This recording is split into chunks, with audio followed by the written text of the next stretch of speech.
Hola, en este caso vamos a trabajar la segunda parte de lo que es los síntomas de la psicosis. Eh, Nos falta delimitar tres aspectos importantes de la sintomatología. Se mencionaron dos, inclusive se profundizó en el video anterior en lo que eran las ideas delirantes, pero nos falta ahora ver los otros síntomas, ¿no? Que son el lenguaje desorganizado, que son los comportamientos anómalos o comportamientos anormales, que ahorita los definimos, y lo que son los síntomas negativos. Y al final del video pues, vamos a mencionar algunos aspectos importantes de las características generales, como son los inicios, y ciertos antecedentes, ¿no? Que tienen mucho que ver con esto. Ok, lenguaje desorganizado. Normalmente el lenguaje desorganizado no forzosamente tiene que ver en que no se logre una sintaxis adecuada. ¿Qué es esto? Que no estén bien estructuradas las frases. En algunos casos sí el daño puede ser a nivel cognitivo y obviamente no se estructuran bien. Pero sobre todo el lenguaje desorganizado es como cuando presentamos un sueño, ¿no? Y el individuo dice, salí de casa, todos me miraron, la playa estaba vacía, cayeron estrellas y meteoritos, y entonces un perro me habló. Estamos hablando de que las ideas están claras, pero la conexión entre ellas o las ideas entre ellas no están bien organizadas. E inclusive muchas veces son reflejo del propio delirio, por lo tanto el lenguaje se empieza a sentir desorganizado. Hay veces que este síntoma no se presenta, pero sí las ideas del individuo se presentan de forma desorganizada. Inclusive al evaluarle ciertas pruebas, eh, sobre todo las básicas que detectan ciertos trastornos mentales de demencia, las que son las más rápidas, pues siempre van a hacer preguntas sobre todo del día, de cómo llegaron, de cómo se sienten o inclusive las pruebas de Wechsler, de inteligencia, tienen unos apartados donde se trabaja las imágenes para crear historias. Supongo que al ser psicólogos o al haber estudiado un poquito de esto las reconocen. Y obviamente este tipo de pruebas son muy difíciles para ellos. ¿Por qué? Porque el lenguaje a final de cuentas proviene del pensamiento y si no está organizado bien el pensamiento, muchas veces el lenguaje tampoco va a estar organizado. ¿Sí? Los comportamientos anómalos. Los comportamientos anómalos es lo que más miedo le genera a la gente acerca de este tipo de trastornos. ¿Por qué? Porque los comportamientos anómalos, como tal lo dice, son raros. ¿Sí? Uno de los más comunes es gente desnuda en la calle. Hay una película muy famosa de un pianista que él en un episodio psicótico, él inclusive sale a recoger los periódicos y el correo desnudo, ¿no? Y saluda a sus vecinos, buenos días, como si él estuviera completamente vestido. Esto también lo hemos visto aquí en el puerto, voy a hablar de situaciones específicas. El puerto de Mazatlán no tiene como tal una ala psiquiátrica, no tiene un hospital. Entonces, desgraciadamente, muchas de las familias que no pueden con sus enfermos psiquiátricos, específicamente con esquizofrenia, no los pueden controlar, estos se salen a la calle, se niegan a regresar al domicilio, se ponen muy agresivos y empiezan a vivir en la calle. Entonces aquí en Mazatlán ha sido muy común y es muy común de repente encontrarnos en ciertas zonas individuos que ya haya sido que han llegado al quiebre psicótico por drogas o por un desencadenamiento genético, pues los vemos caminando desnudos.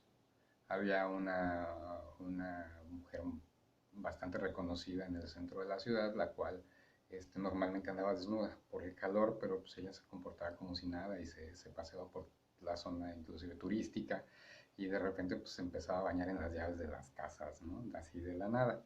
También nosotros tenemos otros tipos de individuos que inclusive pueden llegar a ser hasta agresivos. Entonces este tipo de comportamientos anormales es lo que la gente normalmente le asusta. Son síntomas que tienen que ver precisamente con el proceso químico y con esta falta de organización de pensamiento.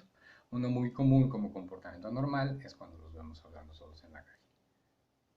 Es una escena muy típica del puerto en algunos lugares donde vemos al individuo platicando él solo, hablando supuestamente con alguien o volteando a hablar a la gente y entendiendo que la gente le contesta o interpretando esto.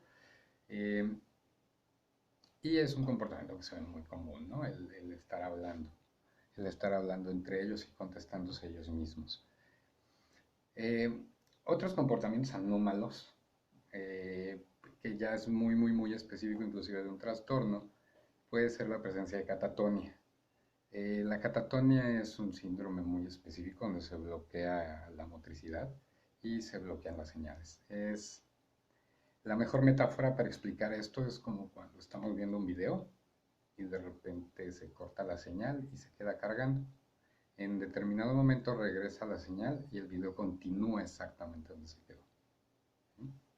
Para una persona que sufre de catatonia, ese periodo en el que entra en la catatonia, en ese rigor físico, en esa abstracción de mente, el cerebro se desconecta, solamente se quedan las funciones autónomas. O sea, el individuo sigue respirando, sus procesos siguen normales, pero el individuo pierde completamente control. ¿Sí? No recuerdo bien el dato reportado, pero la última vez que lo leí, uno de los pacientes que más tiempo habían estado en un periodo de catatonia, o sea, de rigidez total, esa es la catatonia, y de abstracción, el individuo duró más de 12 horas. Hay que entender que el individuo cuando baja de este síntoma, el individuo está muy adolorido, está muy cansado. La rigidez obviamente en los musculares sí tiene un impacto físico. Debe ser muy difícil estar rígido durante horas. Aunque el individuo no sea consciente, el cuerpo lo resiente, ¿sí? Y mentalmente el individuo es como si se desconectara. Yo casi siempre durante las clases pongo el ejemplo de un paciente que me tocó en psiquiátrico infantil una vez y él estaba hablando y literal como el video. Es que entonces íbamos a la fiesta y tenía este tipo de pausas constantemente, ¿no? Lo cual indicaban que él estaba de forma residual, pero que si él llegaba a tener otro quiebre o otro brote psicótico fuerte, pues su periodo de catatonia no iba a ser de segundos, su periodo catatónico podía ser de horas, ¿no? ¿Sí? Inclusive me dieron la referencia de ese paciente que cuando lo ingresaron en un estado catatónico, lo ingresaron completamente rígido, así lo llevaron al hospital, ¿sí? Esos serían más que nada como que los síntomas anómalos, son síntomas de comportamientos muy raros. El más raro y obviamente con más cuestión neurológica interesante sería la catatonia, porque literal es una desconexión de procesos, ¿sí? Pero literal es la pausa, es como si pusiéramos pausa al video y después lo continuáramos. Ok, estaba recordando otro caso de un paciente mío que van a poder identificar al delirio, pero él cuando tuvo el quiebre se despertó e intentó estrangular a su esposa. Mientras esto sucedía, el individuo decía que estaba poseído por un demonio y que esa era la razón para matarlo. Obviamente es una idea irracional, obviamente es un delirio raro, es un tipo de alucinación también, ¿sí? Él mencionaba ver cómo se distorsionaba la cara de la persona, lo cual vendría siendo una iluminación, a diferencia de una alucinación. ¿Por qué? Porque la iluminación, se me olvidó comentar la vez pasada, es por ejemplo yo veo la pared y la pared se empieza a derretir. Yo veo el monitor y de repente el monitor le salen alas y se va volando. Eso es una iluminación, parte de algo que existe. Y mencionaba yo que la alucinación pues, es cuando realmente no existe y la cosa se aparece. El lenguaje en un animal no existe y de repente el animal me contesta. Eso es obviamente lo grave, ¿no? Estos comportamientos anómalos en específico de este individuo fue tratar de estrangular a su mujer y obviamente esto habla del siguiente punto que tiene que ver un poco con los síntomas negativos, pero sí se comprueba lo que es un comportamiento anormal, ¿no? Yo de la nada no despierto y trato de estrangular a la persona que tengo al lado, ¿por qué? Porque estoy poseído.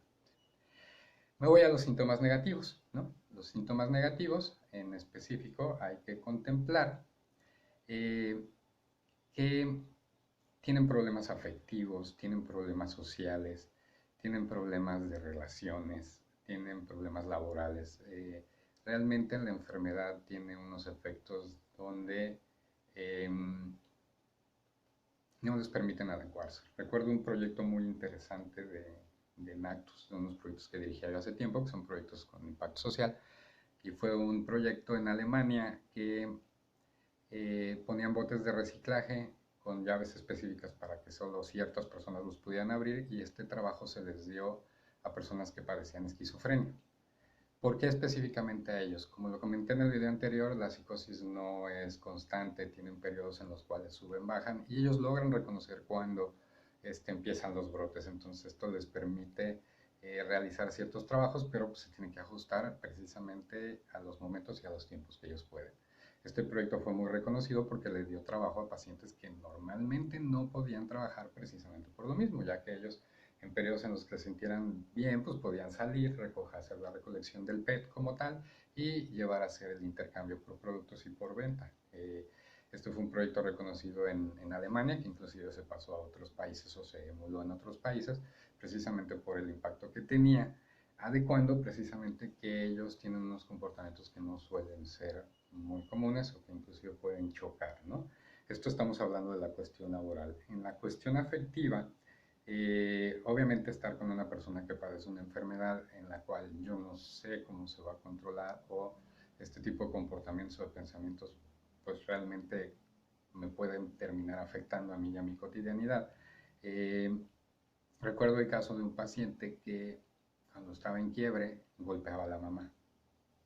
No lo hacía con intención, la madre platicaba conmigo de sentirse muy triste, de sentirse que no lo quería, pero sí se tuvo que platicar mucho y hacer un trabajo psicoeducativo con ella acerca de que por la sintomatología este tipo de situaciones iban a pasar, pero esto no tenía que ver con el afecto de él hacia ella. ¿Por qué? Porque obviamente él en estados lúcidos, en estados fuera de la psicosis, en estados residuales, pues él tenía una muy buena relación con la madre, le estaba muy agradecido por los cuidados, etcétera, etcétera, pero la mamá tuvo que entender que ante este tipo de comportamientos anormales y agresivos, o inclusive de desconexión, pues obviamente no era realmente el hijo, era la enfermedad la que dictaba las características, y que ella tenía que mantener ciertas distancias, ¿no? Sobre todo por esto, ¿no? Ahora imagínense, para una persona así establecer una relación afectiva, pues es obviamente bastante complicado, y obviamente pues por eso se consideran síntomas negativos. ¿Por qué? Porque pues, no dejan al individuo desarrollarse en todas sus áreas, ¿no? Tanto psicológica, intelectual, social, afectiva, ¿sí? Y obviamente pues esto es una situación muy limitante, ¿sí? Ya para cerrar, espero que no se me haya olvidado ningún tema, ahora sí el gato no me interrumpió. Eh, ¿Cuándo se presenta esta enfermedad?